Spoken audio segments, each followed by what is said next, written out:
Good afternoon to those of you who are here in person and those who are joining us remotely. I'm Steve Higgins, and welcome to the Vermont Center on Behavior and Health December lecture. And it's my pleasure today to introduce my long-term friend and colleague, Alan Budney, who's a professor of psychiatry and biomedical data science and the director of the T32 pre-doc and postdoc training programs at the Dartmouth Geisel School of Medicine. He also is director of treatment development and evaluation in their NIDA-supported Center for Technology and Behavioral Health. Most important and relevant to today's lecture is Alan is one of the foremost world experts on cannabis use disorder, cannabis addiction. And he's been studying that continuously for more than 30 years. He has published many articles in high impact journals. He's received national and international awards for his research and scholarship. And he's just an all around good guy and a great colleague. And so I'm really happy to have Alan with us today. Alan?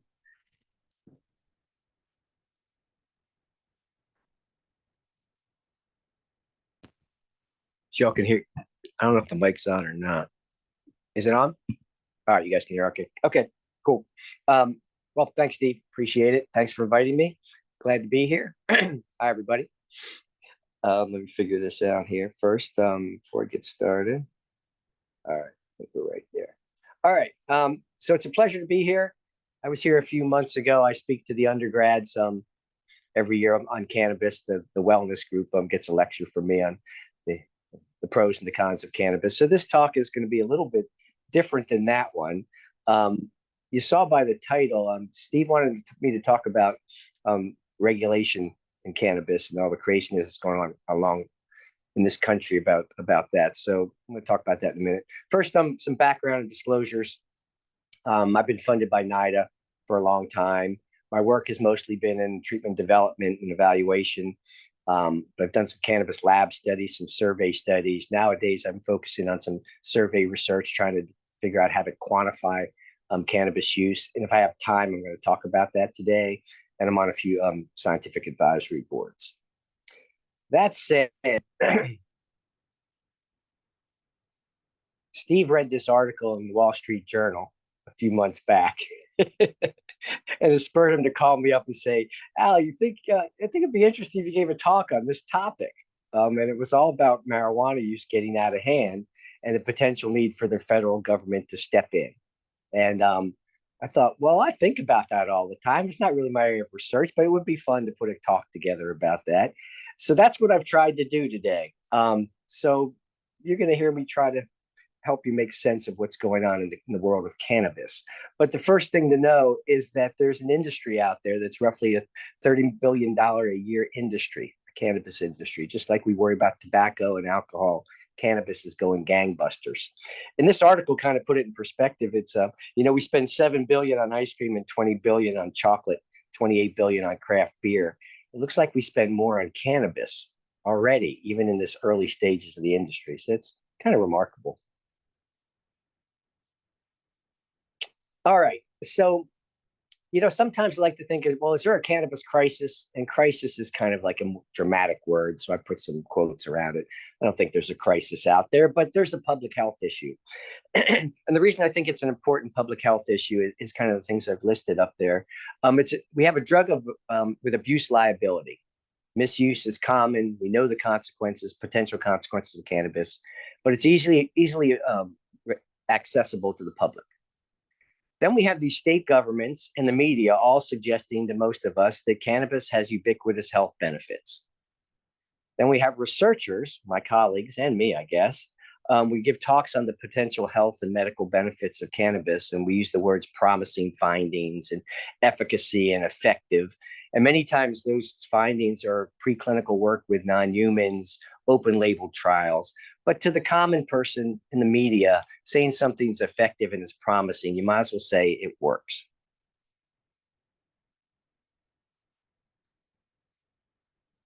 So that's what happens. The media and the industry sensationalize the findings. And we've got this, as I said, a thriving billion-dollar industry. When you go to purchase cannabis, if it's for medical issues, the person that advises you on what to buy and what to take is called a bud tender. People are now studying bud tenders and how they're educated, which is a whole topic in itself. But they let you know what to do, even though they're doing that without any good evidence for anything. And bottom line, we all have little to no information about dosing, or just how much to take, not just for a medical problem, but for if you're just going to use it to get high and relax. How much is a small dose? How much is a high dose? There's nothing out there on this. So my goal for today is, in a chaotic way, to provoke some thought and answer some questions, to very quickly bring you up to speed on the state of the science of cannabis. I figure I always need to do that because people know less than I think they know about cannabis. Talk a little bit about the cannabis marketplace, what's going on out there, then try to move into laws and regulations to give you a feel for what we are trying to do with cannabis, or how we're trying to control it or not control it, and talk about the need for what we are now starting to label a cannabis regulatory science, and perhaps federal regulations, which is, I think, necessary, as this article points out. So hopefully you gain some perspective, and perhaps some more interest in cannabis, in the world of cannabis. Now, I thought we'd have a few more people. There are a lot of people online, but I'm curious of what people think about what your answer is to this question. So this is just a simple true or false question. Physicians and other healthcare providers can write prescriptions for cannabis for many different medical conditions that are specified by different state regulations. How many think that's true? We got about 20% think it's true. Well, that's better than the undergrads and the other classes, because they all about 95% think it's true, but it's false. And the reason it's false is because they don't write prescriptions. Physicians write approvals, or healthcare workers write approvals. Nobody prescribes in a drug that you should take and what you should go buy and how much you should take or how long. We don't have that. That doesn't exist. Physicians just write notes that say, yes, you have chronic pain in your right arm, so you're eligible for cannabis. And then you go to the store and the bud tender tells you what to take, or you go and buy what you want. So anyway, I was just curious to see in this context what people think. I think across the United States, the answer to that is probably 98% think that's true, if not more, 99%. But everybody out there thinks doctors are prescribing this stuff, and that's what we're led to believe.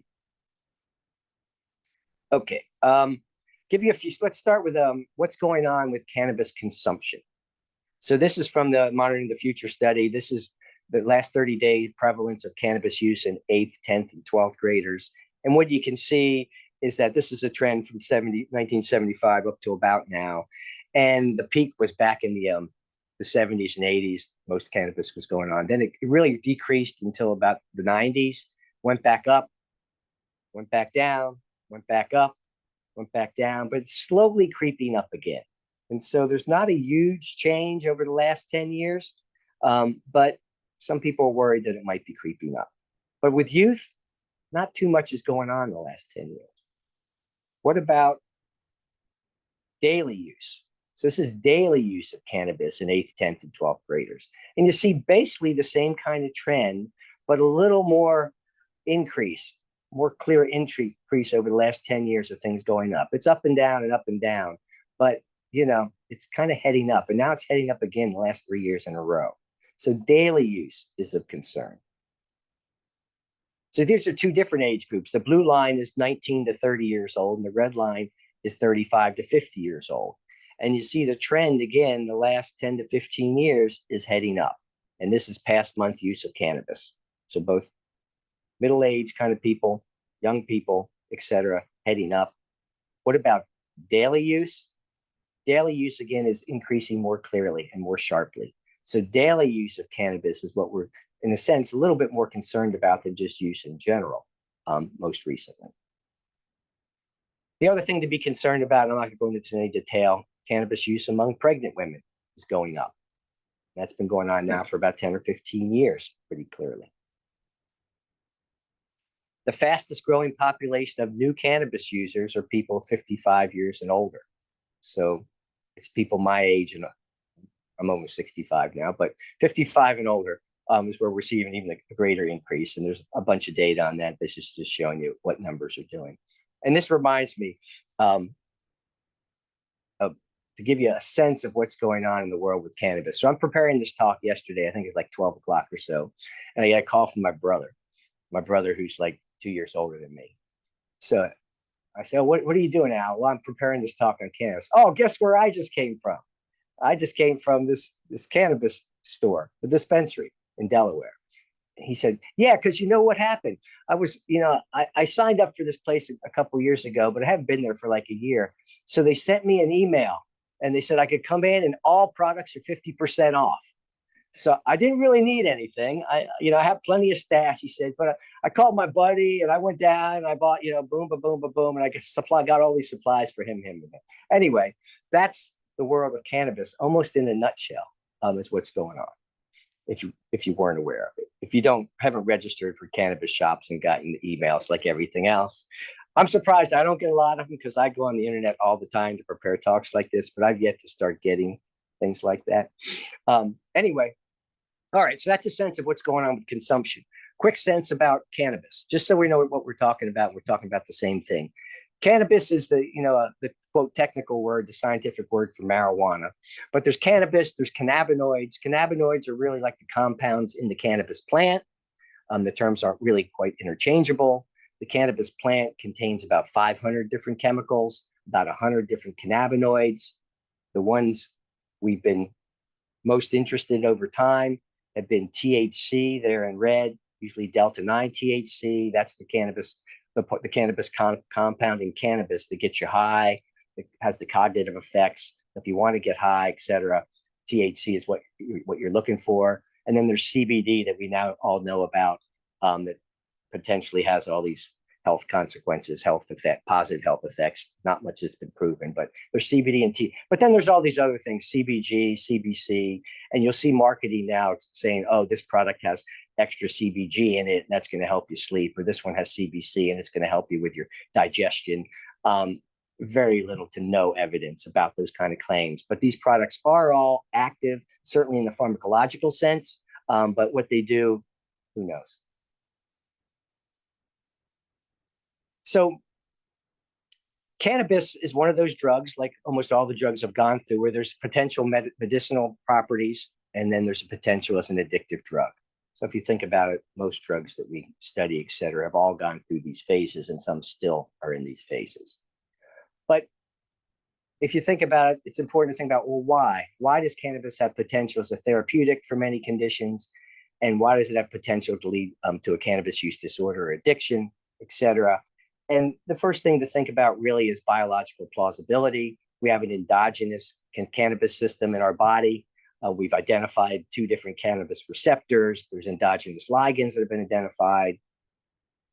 When you look in the brain, there's high density of cannabinoid receptors all over the brain and all the areas that we know cannabis affects people. If you look in the periphery, there's cannabis receptors in almost all organ systems. So endogenous cannabinoids and exogenous cannabinoids are all working on or interacting with all these systems and functions of the human body and brain. And this just kind of lists, where the receptors are and the different functions. But, they're all over the nucleus accumbens and the dopamine system. So they're definitely operating in the reward system where addiction is sort of facilitated, depending on how you look at it. And then all the other areas of the brain where we know that cannabis has effects. So all these things that we talk about cannabis can do, there's biological plausibility that cannabinoids can impact those systems. So staying on the therapeutic thing, what do we know about potential therapeutics? What are they looking like in the real world? Well, each state approves conditions. I think most people know that. These are the approved conditions for Vermont. I've listed them there. The last one's always interesting. It's kind of a catch-all. Then there's the most common conditions for therapeutic use that people report when you do surveys. And they're the more even common in psychological things like pain, sleep problems, anxiety, appetite, depression. When you ask people what they use it for, these are the things they talk about. So what do we know about this? I don't have a lot of time today, so I'm going to tell you what we know about it is not much and mostly nothing positive. The data illustrating the efficacy or effectiveness of cannabis for most of the approved conditions and the unapproved conditions that people say they're using it for is generally very weak, particularly for the mental health indications. There are not data out there that you or I, or certainly as clinical scientists, would think, oh, there's some real possibility there. Still could happen. There still could be specific compounds, but right now there are no data to support that. That said, what we have is what I was talking about before. We have politicians, legislatures, and others who told the public that cannabis is a medicine, that it's effective for a host of medical and psychological disorders. That's what cannabis laws are about, cannabis medical laws. And then those dispensing it, like I said, they tell the consumer what to buy, what's effective, et cetera, et cetera. Physicians and medical societies generally do not support medical cannabis laws, although some do support legalization and regulation. But as far as cannabis as medicine, most people in the medical field are not convinced as of yet, but they have to deal with it because the state has legislated it as a medical compound. And then we have the booming industry. So the next thing to think about, all right, why is there such a strong belief that cannabis helps with many of these health conditions? There's no data there really, but so why? Well, cannabis, like many of the other abused substances, is used primarily for its positive and negative reinforcing effects.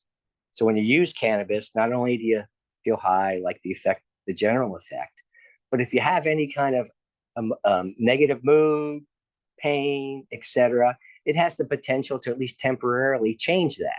So it can remove an aversive effect. So if you're feeling bad, not only does it make you, quote, feel good, you also stop feeling bad.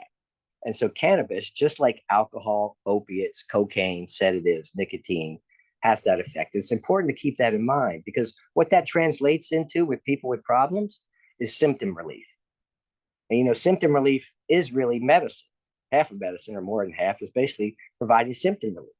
So if you think of symptom relief as being a medical effect, well, cannabis does do a good bit of that. So it's kind of an interesting quandary on how to think about it and how to talk about it. But at least makes you have some empathy for the people that are trying it. They say it helps because it probably does help them feel better, at least in the moment. And there's something to be said for that when you're suffering. So all these common problems that I talked about earlier, clinical medicine doesn't necessarily have a high success rate with them. We have things that help, but there's side effects to some of those. So there's stigma for seeking treatment for some of these things. Cannabis is a readily available potential option if somebody tells you it might help. The society is now telling us that cannabis can help with these things. It's also telling us it's relatively harmless. So if you think about that, it's kind of like, why not? Why not try it? And lots of folks are. And that's where we're at. I've had this cartoon in slides for probably 20 years now. After hours of thought, minutes of thought, marijuana is nature's way of saying, forget it. That's kind of like negative reinforcement almost in a nutshell. It's like, hey, it takes away some aversive things, negative thoughts, perhaps negative feelings, sensations, etc. And there's, again, nothing wrong with that. But that's kind of probably what's going on when we think it has all these positive things that people report. So that's the status of cannabis as a medicine in a nutshell. What about status of an addictive substance? So that I even have less to share because to me, it's like a no-brainer. I've been studying this for 20 years. I've had this slide, at least parts of it now for 20 years up here. Cannabis, at least THC type cannabis products are more similar than dissimilar to other substances that are considered substances of abuse that you can develop an addiction to. Like other substances, they're used for negative and positive reinforcing effects. A subset of consumers develop cannabis use disorder. They report the effects. They say they're having problems, etc. The approximate rates of cannabis use disorder in the world are current consumers, probably somewhere between 15 and 25% of them have a cannabis use disorder. And if you're using weekly or daily, it's probably up to more like 30% or so. So those are the numbers kind of estimated people that are using it or having some problems. And the problems they have when you do a clinical interview, ask them about it, range from mild to severe, just like all substance use disorders. And the data that show this are just, very strong, uniformly strong.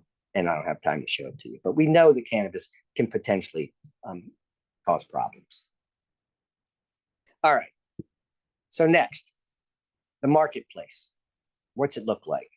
Well, it's crazy. There are all these new products.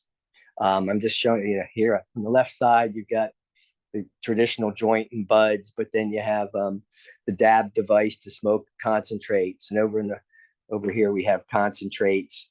And here we have all the different types of edibles. And then we got pre-filled vape cartridges and oil pens and all kinds of things. We even have, this is a Keurig type device that I don't think ever really made it, but I used to have a video I showed of the Keurig device where you just put a cup that has cannabis in it. And you have it like your morning coffee, but you have your morning vape. It's kind of cool. I stopped showing it. Anyway, the way the marketplace is divided up is the states now have medical and recreational laws. In the United States right now, don't quote me on this because things change almost every day. We're up to 39 states that have legal medical cannabis. We have 24 states that have recreational cannabis laws. And if you have recreational, you by proxy have medical laws too. All right. So how does this work? Well, I don't know. Who here has been in a marijuana store? Most have. Who's purchased something in the marijuana store? All right, good. So, who here has been in an alcohol place to buy alcohol? Everybody. If you've been in the alcohol one, why haven't you gone in the marijuana one, cannabis one? Because you don't use cannabis, I assume. But if you did, you'd go. Who's thinking about going to the cannabis one, but hasn't been there yet? I think about it all the time, but I actually went in one with my brother, but it's all kind of big. Anyway, there's two separate systems out there in each of these states. If you have a medical state, they have medical dispensaries. Dispensary makes it sound very pharmaceutical, almost like a pharmacy. I don't know why they don't call them pharmacies, but they're called dispensaries, something in between. But basically, they're stores, and you go in and you buy your products. And if it's a retail store, if you have a commercial law, there's a retail store where you go buy your products. And the products you buy in those two stores are pretty much identical. And sometimes it's exactly the same. Sometimes the medical has a few extra things in it to make it look more medical, but they're the same products. They have the same compounds in them. Some stores have the medical on this side and the retail on this side. But if you're in the medical side, you have to have your medical approval card. And if you're on the retail side, you have to have a card that says you're over 21, and that's it. So why would you go to the medical versus the retail side, where there's difference in things that the amounts you can buy sometimes? There's different in the taxes you're going to pay. But the products, pretty much the same. So pretty much, I like to put up this thing in some of my talks. I don't have it today, which says there's no such thing as medical marijuana. There is just marijuana or cannabis. There are not any different products that are medical cannabis in these dispensaries. Now, there are some FDA-approved cannabinoid compounds that you can get. That might be medical cannabis, but as far as it's usually thought of, no, it's the same product. Because again, if I ask the general public, what do you get in a medical store versus a retail store? Everybody thinks they're very different. They're not. Okay, so what do you get when you go in the store? You can get either smoking and vaping products. This is a little closer up from before. You got all these nice buds. If you're a connoisseur, there's all kinds of, great names and different colors and different smells and different types. And then you have oils, and then you have concentrates that are very high potency. These are all the high potency products themselves. They either usually come in oil or wax or rosin. Sometimes they're prepackaged in a cartridge. There can be edibles in the store of all different types. I was telling one of the people I met with this morning, the one in Ferrisburg that I went into with my brother had Rice Krispie treats. The problem was you only got like a Rice Krispie treat that was like 1 by 3, and it had 50 milligrams of THC, which is a lot, gets you whacked out. But if you only want to eat a little bit of it, you only get a little bite of a Rice Krispie. And you got to want more than one little bite of Rice Krispie. So if you only wanted to use about 10 milligrams, but you had your Rice Krispie bite, it's going to be quite tempting to take the rest. Anyway, it's something I thought of once I went in there. There's also things that look, quote, more like medicines. There's patches, there's salves, there's lotions, there's tinctures, etc. And then there's CBD products that you've all seen in all the grocery stores and everywhere you can imagine. There's all this CBDs in almost every product you can think of. And that isn't necessarily in the dispensary. That's more in the co-ops and different types of pharmacy stores. So that's the stores. What about the internet? There's a huge internet marketplace out there. It's kind of insane. I put up 2 pictures. I just got these yesterday. These are from 2. This is from the dispensary in Burlington, I believe. The series is the name. These guys have about 4 dispensaries, and this is what the front end of it looks like. You go in. They're currently having Christmas sales, so you get, you can get a product. You can't really read it. This is stocking stuffers, and the next one says for your stoner friends and things like that. So it's, for who you think it's for. This is a different one. This is on 9th Street Cannabis. And I put this one up here because this one starts, the front of it actually has an FDA disclosure. It says none of these products, are approved by the FDA. Then once you get in, here's a list of the products you can buy. This one says Gary Payton times crossed with jealousy. It's $10 for half a gram. This one is Grease Monkey, $18 a gram, et cetera, et cetera. And then you can see all the edible products. You can go online, and most of these places, they won't send it to you. You can pick it up or get it delivered. So you just like any other online checkout system. Some places you can get things delivered through the mail. It's supposedly, we'll talk about it, it's quote illegal, but it happens some places. But anyway, you can go shopping ahead of time, see what you want, see what's new, etc. What I found out yesterday doing my research was also that there are 3,700 different registered products in Vermont. So the Vermont state system requires you to register your product if you're going to sell it in a store. There's 3,700 different ones in an Excel spreadsheet that you can see what they all are. And this is when you get down to the product level. This is kind of what it looks like. I forget what this one was called, but it was an oil, and it tells you about it. It's an ethanol extracted, a cultivar specific. It's a concentrate that contains a full spectrum of compounds, not just cannabinoids and terpenes. It's packed. So it used to be if it had cannabinoids and terpenes, that was the selling point.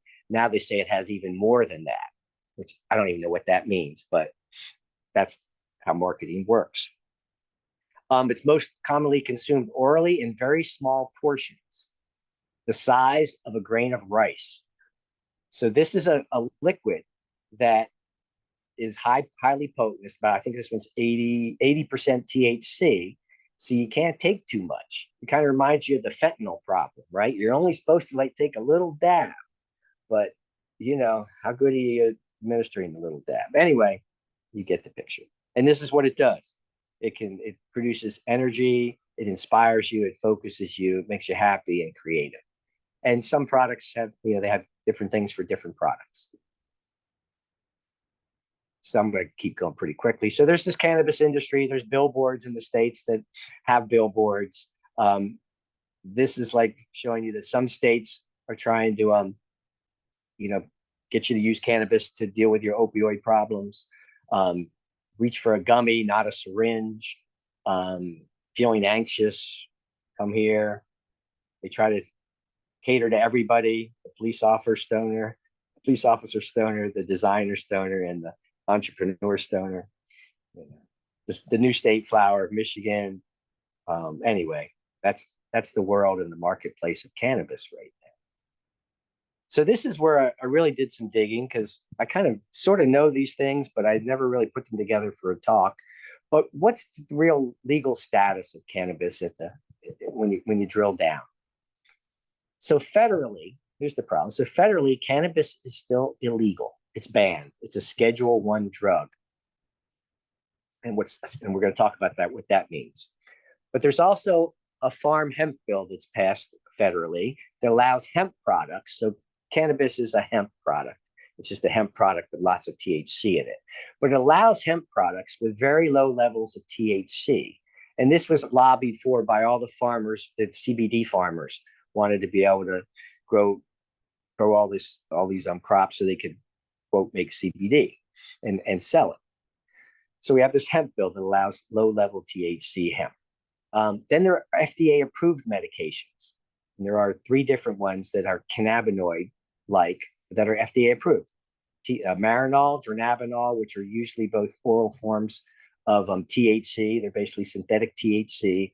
And then there's a CBD product called Epidiolex that's for childhood epilepsy. So that's what we've got at the federal level. At the state level, we have those 39 states with medical cannabis laws and 24 states with rec laws, with a wide range of stipulations and regulations in each of those states. They are dramatically different in different states. So let's talk about the history of how does this work and how did it come about.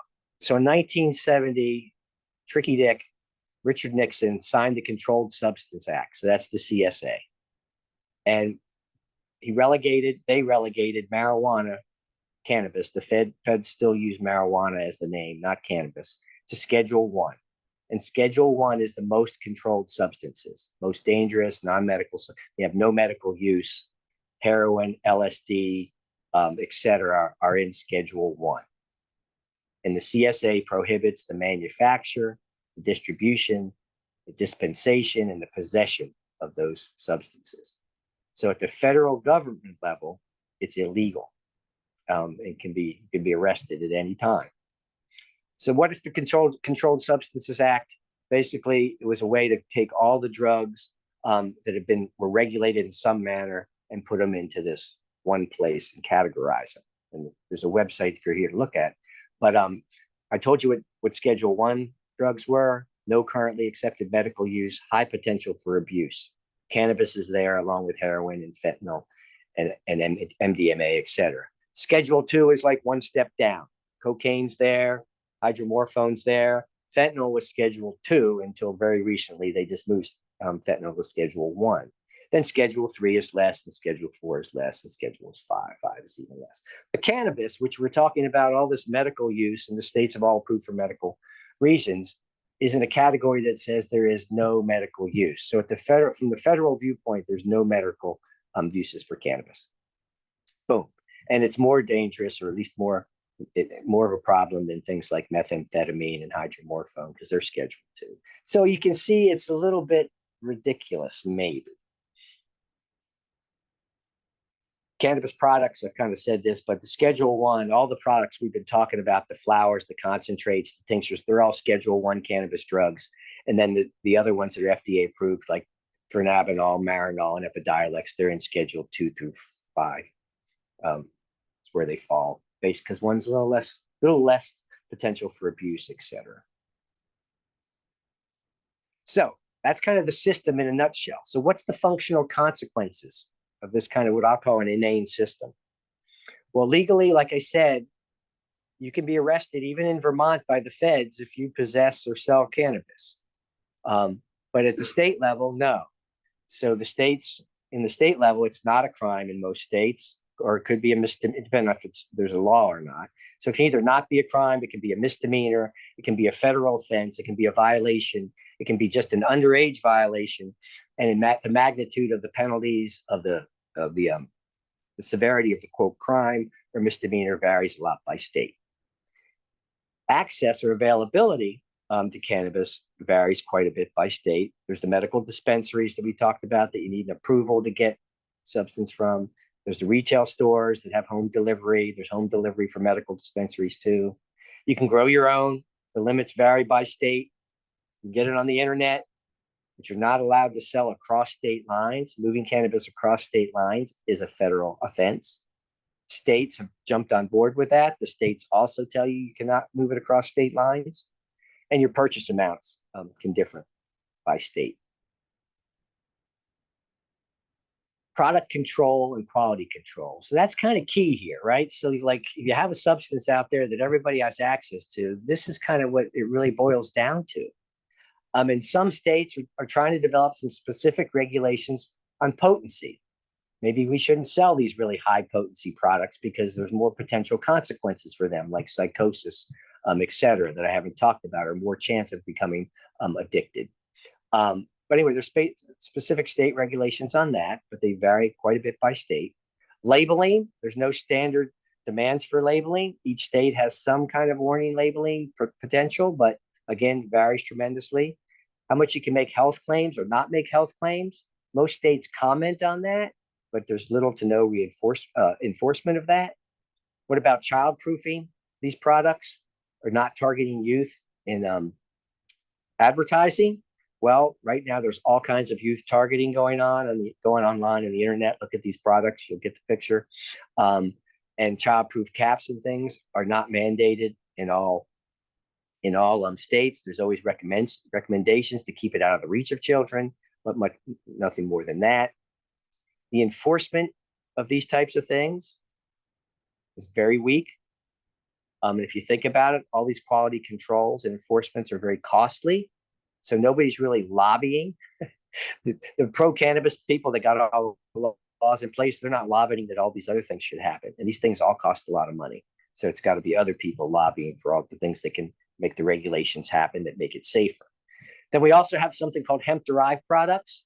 So that the Farm Bill opened a way for industry to take all that hemp that has very small amounts of THC and concentrate it, extract it, et cetera, and come up with THC-based products that get you high, just like Delta-9 THC products. So there you see things called Delta-8, Delta-10, HHC. They all start as legal hemp products. And so they're being sold legally in some states saying it's a legal product. And eventually most of the states are catching up to them and saying, no, you can't just sell that. It does go into as a cannabis product. So there's also the business implications of this. So since it's a federal law, it's illegal federally, this impacts banking practices. So any contact with money that can be traced back to state legal operations can be considered money laundering and expose a bank to lots of risks. So most national banks are not doing business with cannabis companies. So they can't get loans.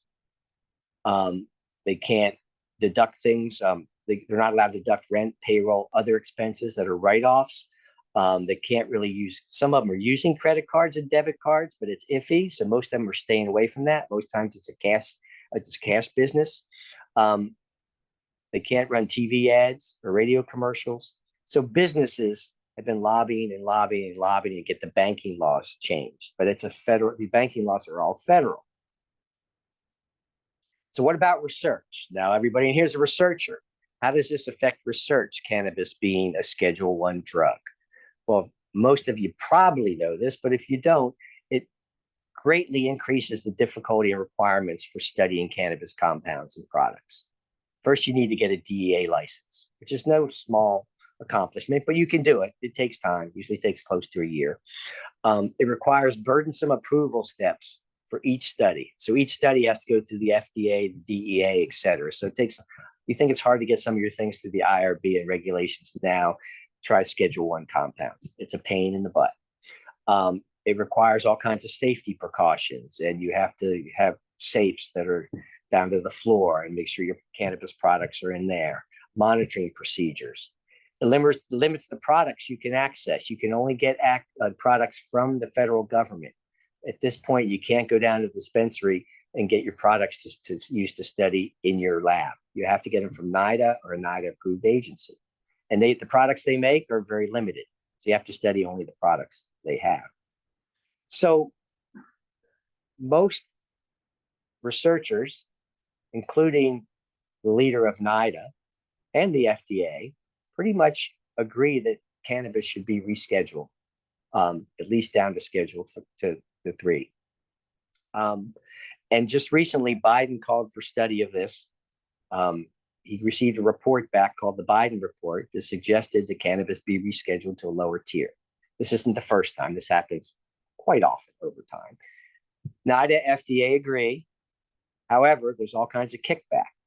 6 former DEA administrators, 5 former directors of the ONDCP are all calling on Biden and the DEA administrator to reject the recommendation. And you can imagine all the things. They're worried that it's going to change. The change would greatly serve marijuana companies who will bypass IRS sections and deduct business expenses. and it's going to lead to more advertising, commercialization, and normalization. And they're right. But does that mean you shouldn't do it? The DEA has the final authority on this, so it has to go through the DEA. They have to decide. That it's in the DEA's hands.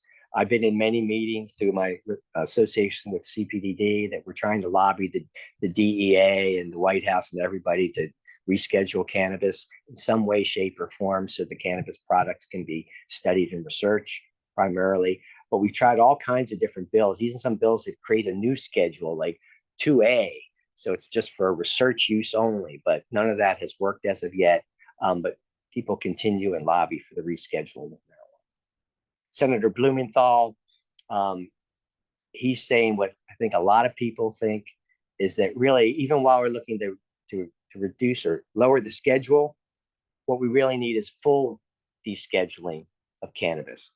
So get it off the Controlled Substance Act list and just regulate it in a manner like alcohol.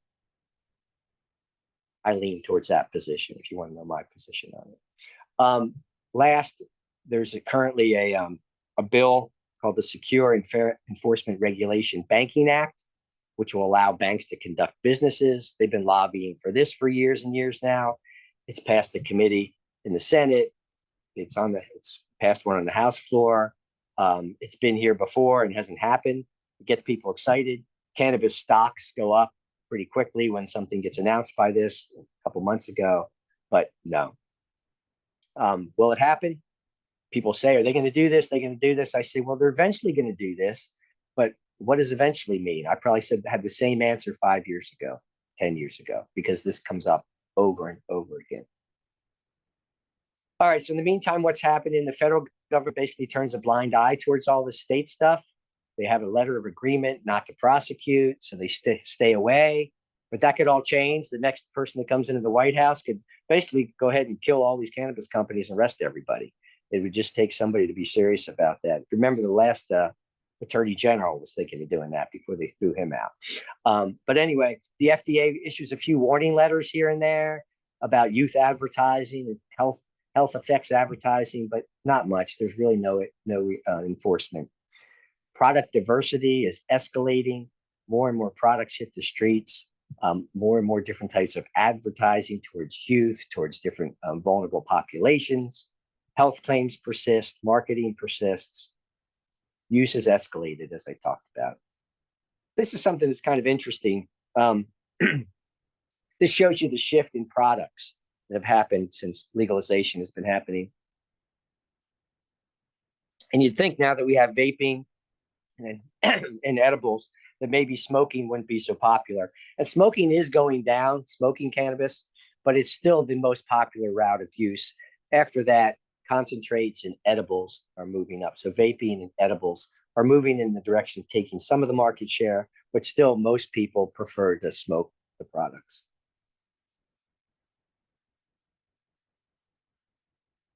This just shows you the same thing in Canada. Again, yeah, portion of the marketplace that's flowers is going down over time, and it's going up for edibles and up for concentrates with the high potency products. A couple other things, prices have fallen. That's all these different things tell you there. States are trying to get potency caps in place, trying to limit the and almost every state sort of has a lobby for this to happen, but the industry is very much against this. The best-selling products are the high-potency products. That's what people want. Still, we have no dosing information. I highlighted that because that's what my research is on now, trying to figure out how to quantify what's in all these different products so we can in some way inform the public what a serving size is or what an intoxicating dose is, et cetera. We have none of that. None of that exists. Some states have serving sizes on them, but they're kind of meaningless. They tell you 5 milligrams is a serving size, but how many should you take? And the serving size, meaning like for pasta, you're just supposed to have 2 ounces, but hard to only eat 2 ounces of pasta. You got to get up to 3 or 4. So I think the same would happen with cannabis. 5 is not going to do anything for you if you use cannabis. You're going to more like want 10 serving sizes to get the effect you want. Taxes. all states, most states have taxes on this. They differ for the medical versus the retail products. In Vermont, there's a 14% excise tax plus a 6% sales tax. In Washington, the excise tax is 37%. The states vary up and down. Some states do not have any tax on their medical products, et cetera. So you can see with these two systems, medical versus retail, prices are different. Lots of issues going on. So finally, we have no information on which cannabis products you should take for any type of medical condition. State laws don't provide that information. They just tell you that it's approved for those conditions. There's no informative clinical data or public guidelines for recreational use. So if you buy one of these joints or someone wants to give you gummies, you have no idea how much you don't know what one beer is. You don't know what one standard cannabis consumption is. And so we know none of this stuff. And that's what we need to figure out, and then we need to regulate. So the term cannabis regulatory science is starting to be thrown out there. I think NIDA even has a call for applications that now uses that terminology. We've been trying to put it out for a while. But we need all the regulatory science that most have been involved with tobacco or with alcohol over the years. We need all that for cannabis and more. The products are even more complex. There's more diverse. Trying to figure this out is going to take a lot of work.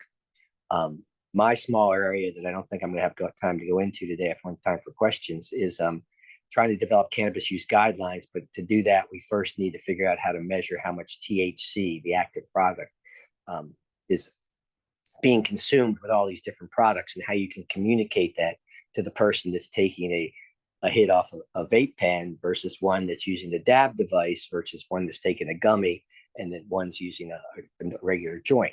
How many puffs should you take? And if you think about that, if you've done any work in the laboratory, you can't just go down to puffs, because some people take big puffs and some people take little puffs. And this has become more salient to me in my work now, because if you take a little puff of a 20% cannabis cigarette or joint versus a big puff, it could be 4 times the amount of cannabis that you consume. And that amount, even in one puff of 20%, can get you pretty high. A big one could really get you rocking. A little one isn't going to do much at all. So somehow you have to communicate like a puff size if you're hitting a vape pen or smoking the joint. And that's a little tricky.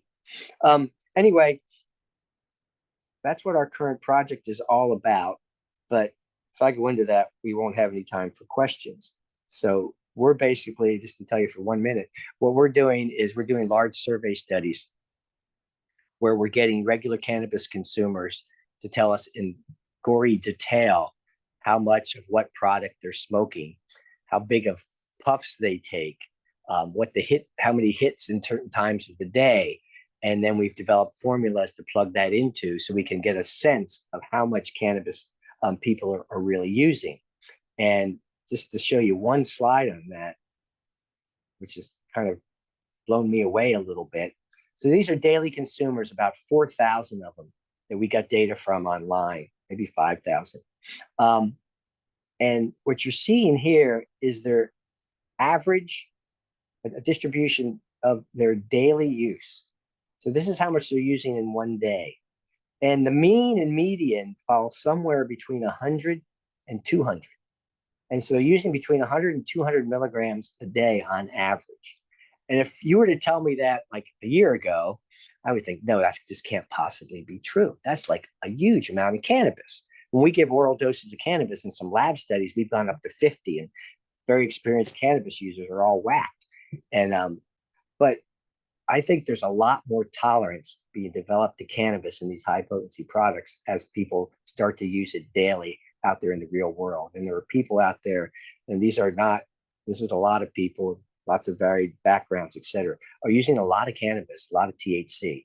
And so we desperately need to figure out these quantities and translate them backwards into standard units so we can talk about how much use has a harmful effect or intoxicating effect. So that said, Let me see what I got at the end here. I'm going to click through all this. Yeah. We'll leave you with this one because I think this one is probably the best one. You need some science, but you also need some common sense. It's going to take years and years before we figure this out. We've been doing tobacco regulatory science for a long time. You know what the research is like. It takes a long time to learn something. But some things really are common sense. And you can tell which way to what to recommend in the meantime and what to think about, talk to your friends about, and talk about choices by adding common sense to what we know about from science, because we have a long way to go in the cannabis world before we have much to offer in terms of regulations. With that, I'll stop and take some questions. I guess I can take them from online people, but I can't see how that works here.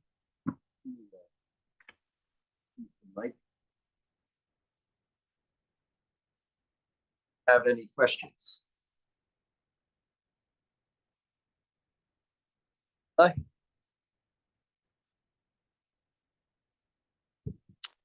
Thanks for a great presentation. Is this on? Can you? I have a question that we briefly spoke about earlier today, but I think is just interesting to consider more broadly. I'm really surprised to see that distribution of milligrams of use per day you just displayed. That was a lot more than I would have expected as well. And I'm wondering to hear, I'd like to hear your thoughts on whether labeling the percent THC in products could be a marketing strategy, given it's unregulated. Basically, how much can we trust the percent that's written on the package of cannabis products? Gotcha. Yeah. So what Eli asked is how much can we trust, or how reliable and valid are the labels on the products? I think they're getting more and more valid. There's a couple studies out there that show the products on the street were basically not close to whether CBD or THC. They were all over the place, labels versus what was in the product when they were tested in the laboratory. But nowadays, in many states, there really are some decent laboratory requirements that have to be followed before you put the product on your shelf. How well they enforce that, I really don't know. So I assume it's getting better and better. People get upset with me if I say like labeling is terrible, because some places really are serious about it. But I think in some states, in some places in states, they'll do a lot better than others. One of the strengths of having a legal marketplace is hopefully that the products are quality controlled. You know what you're getting in your product, less chance for contaminants, as well as getting the right label in terms of how potent the product is. You can imagine, taking a liquor and alcohol that you think is 30 proof, and you drink a bunch and it was really 80 proof. I mean, there's a dramatic difference in what can happen even with small doses.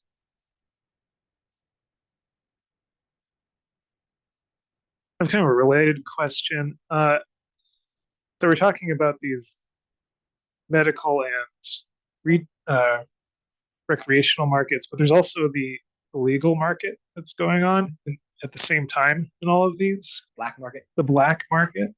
And so, and in their potency is kind of sort of described verbally, right? And it's not written on the packaging, right, as percent THC. And so do you have any thoughts about how that might be influencing whether people are being moved into the regulated retail market? Like, there's these factors that are influencing that, like price, potency, but then there's these other things in there different, right? They're not the same sort of descriptors being used in each market. Right. That's a great question. I never quite thought of it that way. So there's this black market where people are still buying their cannabis, from a dealer, like we quote used to do. And how does that affect things? Well, the legal marketplace is trying to price themselves and have the products so that they can kind of eliminate the black marketplace. That's sort of the goal of some of these states, one of the major goals of some states. But how it affects the consumer and consumer choices, obviously price will be important. But, if I think about it logically, it just must vary tremendously by where and whom you're purchasing from. And what I was wondering about this morning, I was kind of thinking about a little bit the same thing, is like, is the black marketplace getting its products from the retail businesses and then just remarketing like you do with, with tickets, sports tickets and theater tickets and things. So I don't know exactly where the source is coming from anymore, and whether or not some of the producers are doing both. So I don't, it's hard to understand the black marketplace because it's hard to study. And so it's an important piece of the puzzle, and it does influence things. Alan, you didn't really say too much about dependent severity beyond just some prevalence rates. What are your thoughts? There may be parents out there worried about teenagers using it. And with all the legalization, the message, at least implicitly, is this is a safe substance. Can you speak a little bit to that? Yeah, it's in some senses, it might be a quote safer substance in the past because of contaminants and stuff. But in terms of its abuse liability and the probability that you're going to develop a problem with it, the products that they're putting out there now are definitely logically going to increase the probability of people developing problems. They're easier to get. They are marketed and packaged in a way that's more attractive. There's more choices. There's different flavors. There's ways to take it that are less aversive, like vaping compared to smoking, or gummies instead. So you don't have to smoke the product to do it. And if smoking's kind of aversive to some people. So there are all these factors that we know increase the probability of somebody using a substance more and being more vulnerable to addiction. So in every way I think about it, there's more probability of developing a cannabis use disorder or problems with cannabis. The data out there now are they're pretty new data, and so they don't remarkably show that trend that it's getting worse. But it's certainly like there's plenty of people having problems with cannabis, and plenty of people ended up in the ER with cannabis, which they didn't used to do because of these high potency products. So we have a little bit more of that. In terms of like the prevalence of or conditional probability of developing cannabis use disorder, I haven't seen anything published that shows us a remarkable change, but certainly we should be worried about it. And by everything we know, this is where the common sense comes into play. Everything we know about is the products being put out there now make people more vulnerable to developing problems.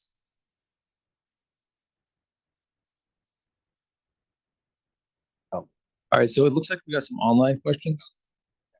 So the first one is, how about dronabinol? Couldn't that be prescribed? Dronabinol?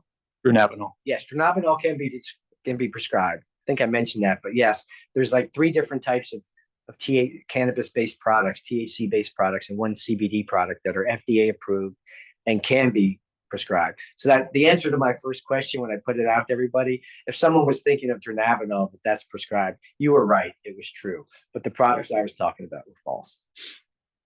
All right, next question is, to clarify, the monitoring the future data does not show any statistically significant increases in youth marijuana use over time? Yes, the use over time depends what time period you're looking at. It goes up and down, up and down. Lately, basically for the 30-day prevalence, it shows very little change. But for daily use, it does show change. Third question is, what is the status on getting roadside testing for cannabis like we do alcohol? That's a good question. I don't know. The status is different in different states.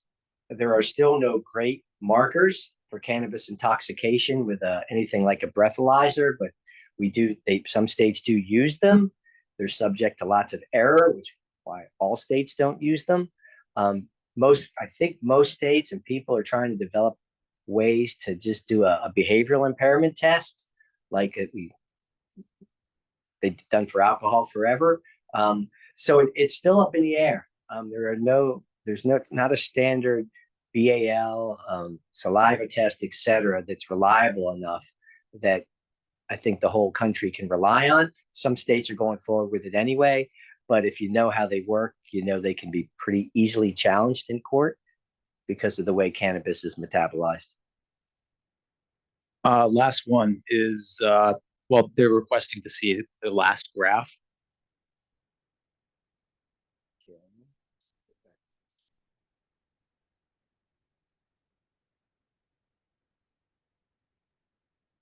This one? I'm not sure which one they're referring to. Is there a question too? That's it. Oh, all right. Well, this graph, let me explain this graph just a little bit more because it actually, this did something I didn't have time to explain. But here we broke it down to people that reported they were using only for medical reasons versus only for recreational reasons versus using for both. And you can see the people that use only for medical reasons, which is the top graph, their average amount of use is basically just the same as those people that are using for recreational, which is kind of interesting because even people that are say they're using for medical conditions, they're using a whopping amount of THC. And any of the medical studies that you can see in the literature where they've even examined amounts of THC that might be helpful for pain, et cetera, it's a very low level of THC. So this amount is just tremendous compared to what people at least talked about as being potentially therapeutic. There's actually one more question. Wonderful and super informative talk. As it is currently left to the states to regulate cannabis, I'm curious your thoughts on what are high priority and also feasible regulations for states to pursue. You mentioned concentration cap. What else? What else other than concentration cap? I think the regulations, it's not an easy one to pursue, but it's kind of the one I'm after, is trying to provide more information on dosing levels and some kind of caps, or at least some sense of how much is too much. How much can you use in dry? And basically, so you just can't use any in dry because you potentially could get pulled over. But people are doing it. 80 to 90% of these daily users all drink and dry. So that's one. The other one I was thinking of just popped out of my head. I think they could do a lot about labeling in terms of health effects and warning labels for mental health.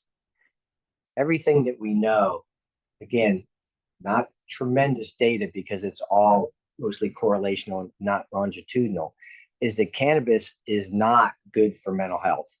Most of the studies basically say if you're using cannabis to have mental health disorder, it gets worse over time.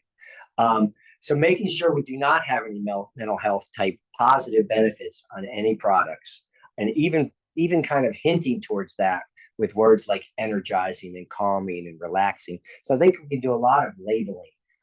It's kind of easy to do.